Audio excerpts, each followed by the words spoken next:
వృశ్చిక రాశి వారికి ఈ మాసం చాలా అనుకూలముగా ఉంటున్నది. గ్రహస్థితులు చాలా అనుకూలముగా ఉన్నాయి.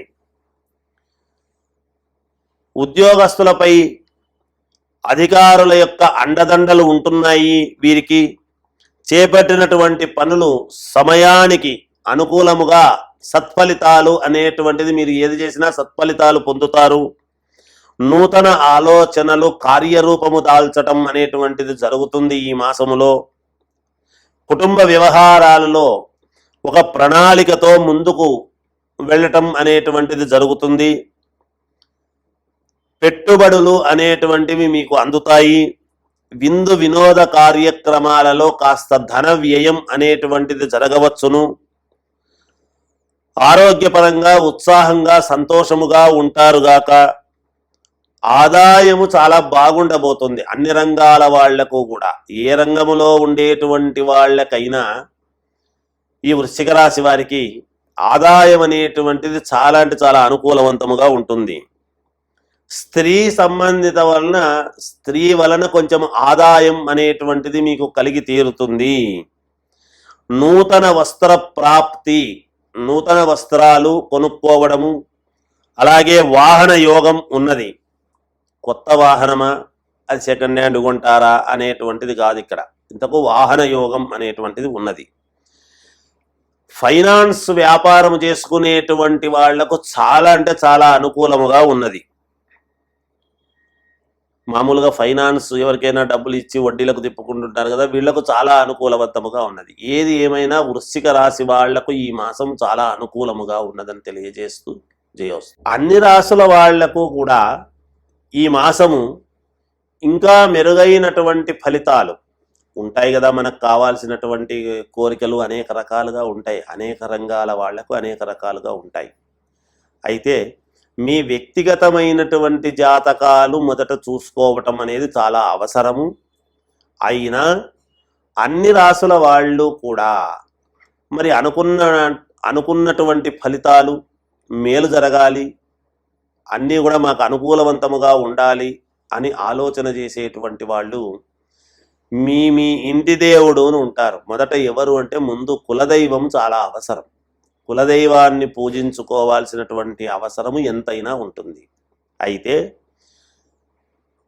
ఒక్కొక్కరి కులదైవం ఒక్కొక్కరు ఉండవచ్చును. ఎవరికి ఉండినా అన్ని రాసుల వాళ్లకు నేను తెలియజేస్తున్నాను, ఒక్కరికని కాదు, అన్ని రాసుల వాళ్లకు కూడా మీరు చేసుకోవాల్సినటువంటి పరిహారము ఏమిటి ఈ జూలై మాసములో అని గనక ఒక్కసారి మనం ఆలోచన చేసినట్టయితే,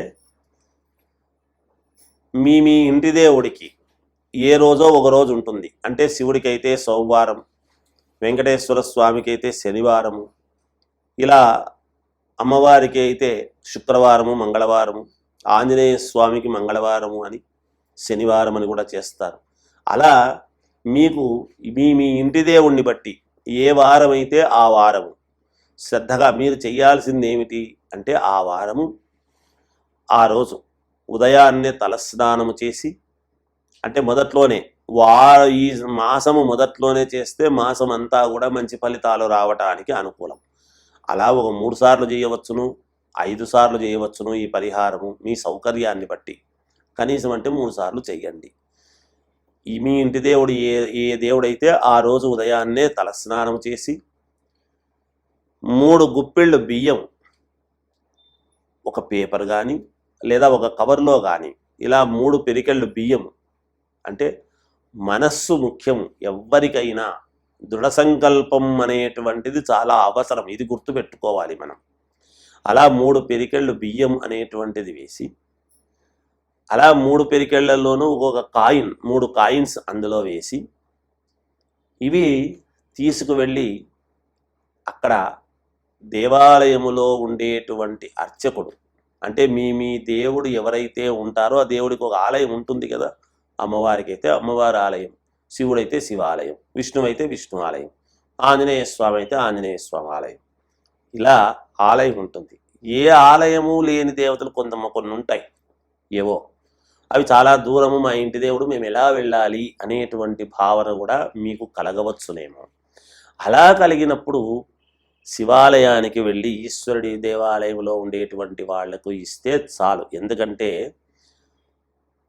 సకలైశ్వర్య ప్రదాత పరమేశ్వరుడు. అక్కడ అమ్మవారు స్వామి ఇద్దరు అర్ధనారీశ్వరులు కాబట్టి వేరువేరు కాదు కాబట్టి అక్కడ ఇస్తే అందరికీ మీ అనుకూలమైనటువంటి దేవతలకు ఇచ్చినట్టే. ఉంటే మీ ఇంటి దేవుడికి ఇవ్వండి.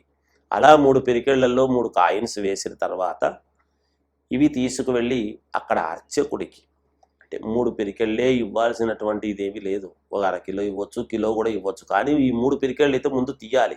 మీ మనస్సులో ఉండేటువంటి దృఢమైనటువంటి కోరికను కోరుకొని 3 పిరికెళ్ళు అక్కడ వేస్తే ఆ 3,000 పిరికెళ్ళు కావచ్చు రేపు. అందుకని ఎప్పుడూ కూడా ధాన్యం అనేటువంటిది చాలా గొప్పది.